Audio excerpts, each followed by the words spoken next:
సంక్షేమం అభివృద్ధి తెలుగుదేశం పార్టీకి జోడెద్దుల బండి 68 సంవత్సరాల వయసులో 24 సంవత్సరాల యువకుడిలాగా చకచకా మన ముఖ్యమంత్రి గారు పరిగెత్తుకుంటూ వెళ్తున్నారు. ఇంత కష్టపడే వ్యక్తిని అభినందించి ప్రత్యేక హోదా ఇచ్చి ప్రోత్సహించాల్సింది పోగా ఈ రోజు భారతదేశ ప్రధానమంత్రి నరేంద్ర మోడీ గారు మన ముఖ్యమంత్రిమైన కక్ష సాధింపు చేస్తాం జరుగుతుంది. మన ముఖ్యమంత్రి గారు పదే పదే ఒకటి అడిగారు, ప్రధానమంత్రి గారు ఆంధ్ర రాష్ట్రానికి ప్రత్యేక హోదా ఇవ్వందంటే ఆయన ఈరోజు మన గౌరవ పార్లమెంట్ సభ్యుల్ని సస్పెండ్ చేసి బయటికి పంపిస్తారు. అంతేకాదు మన ప్రధానమంత్రి గారు భారతీయ జనతా పార్టీ బూత్ కన్వీనర్స్ తో ప్రసంగిస్తూ మాట్లాడుతుంటే ఆ పార్టీకి చెందిన గౌరవ ఎమ్మెల్సీ సభ్యుడు సోమవీర్రాజు గారు ఏమన్నారు, ఒక ఆంధ్ర రాష్ట్ర ముఖ్యమంత్రి గారిని లుచ్చాని పిలుస్తారు. అంటే ఆంధ్ర ప్రజలు ఆంధ్ర ముఖ్యమంత్రి గారు తెలుగు జాతి అంటే ఇంత చిన్న చూపా మీకని అడుగుతున్నా.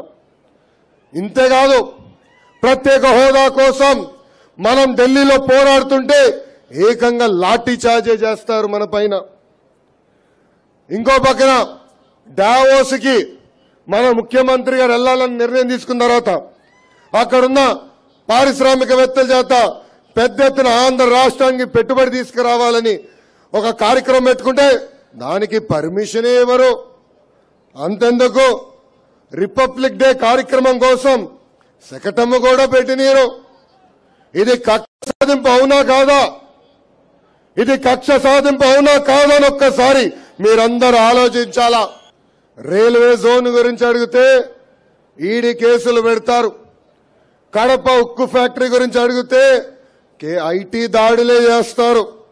ఈ రోజు మనం చూస్తున్నాం మోడీ జగన్మోహన్ రెడ్డి గారి జోడీ దొంగబ్బాయి కేసులు తప్పించుకునేదానికి మోడీ గారి కాలు మీద పడుతూ మనం చూస్తున్నాం.